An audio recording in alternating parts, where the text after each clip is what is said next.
Today I'm going for a ride in Corinth.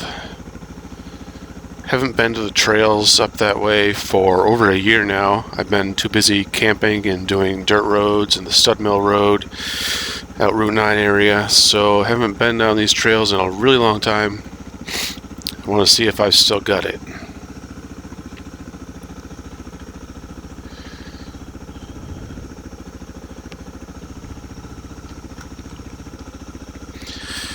So I'll wave to the family, and off I go.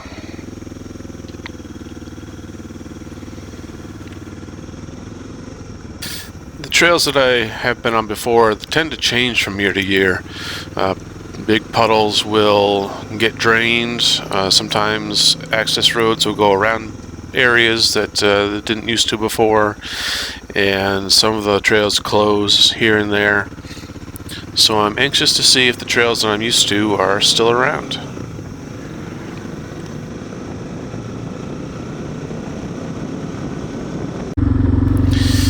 This is kind of what I wish the trails were like most of the time. Kind of gravelly, kind of rocky, but overall pretty easy to traverse. Unfortunately, well, they get a little muddy, a little wet, a lot of big puddles. I really hate the big puddles because you can never tell how deep they are. Sometimes they're just a few inches, and other times they can literally swallow your bike, and you never know what you're going to come up to next.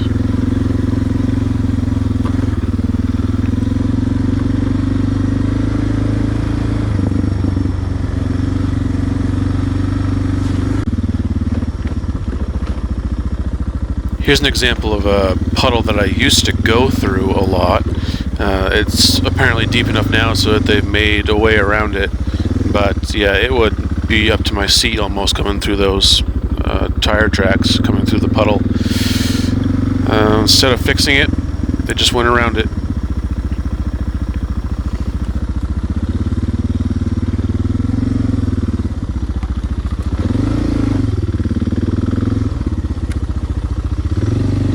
And if there's a way around, I will go around, because you never know how deep these things are.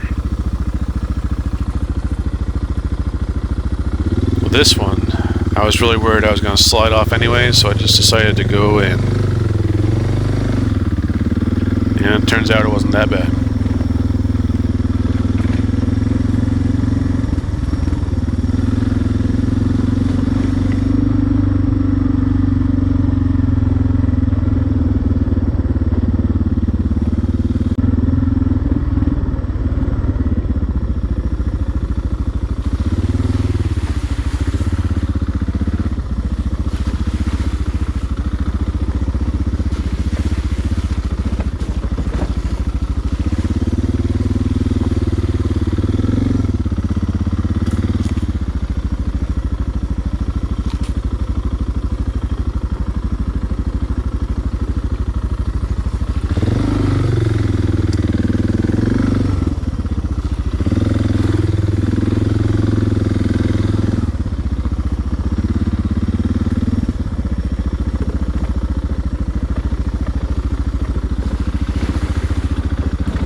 This is a really wet area. If you go straight, you have a really long, very deep trail to go through. And even going around it, this used to be a lot drier coming through this way, but it's starting to get wet here even.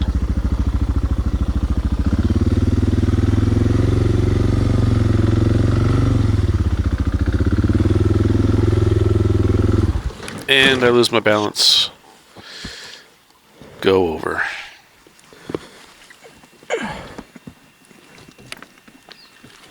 This was pretty unpleasant. I tried to lift the bike up and slid right underneath it.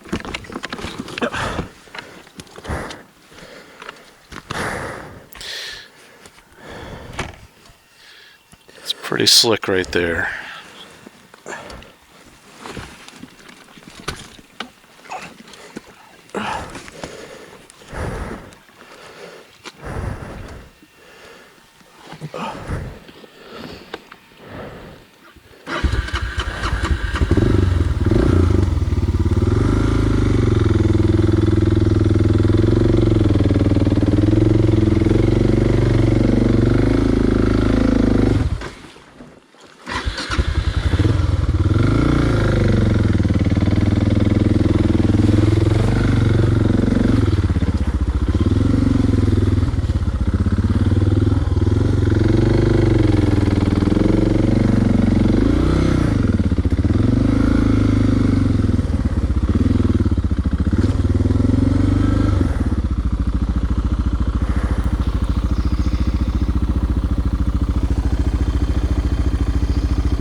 That was not the hardest time I've had going through there, but it was worth taking a break anyway.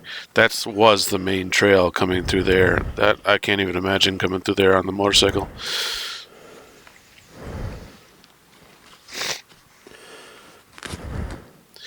At this point, my hand is really cold and numb.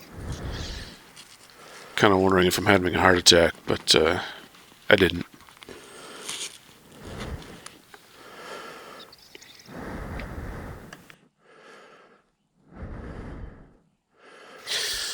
So a little bit of birds chirping and heavy breathing, and I'm ready to keep going.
These are examples of puddles that I've never dared venture into. They look like they have the potential to be a little deep, but I just can't tell.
A lot of these off-road sections are interconnected through short little on-road sections, which are fun on the dual sport. Of course, they are ATV access roads, so if you don't have a dual sport, you can still ride. But it's still cool to be able to do it legally on a motorcycle.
A lot of these trails are on farmland, and if you come a lot, you can see the crops as they grow. Right now the corn is pretty tall, so you can't really see the field, but there's a huge area of field there, and many different fields as you drive along.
Now an inside look to getting some bike shots. Got my tripod, my panning head, and my slider. This time I used the camera on my phone to get all these shots, which worked pretty well. If I'm going to keep doing that, I need to get a new holder for my phone because the one I have broke on this trip.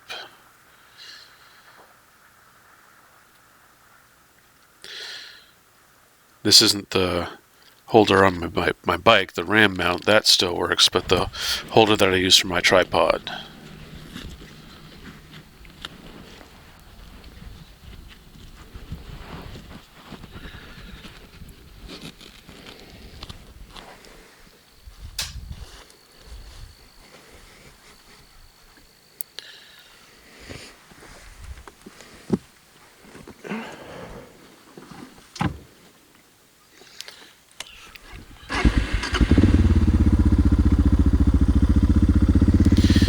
Now it's off to finish up this trail. There isn't a lot left, some muddy sections, and then it's all road all the way home.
that is the end of this trail, the end of this video. Thank you very much for watching, and I'll see you next time.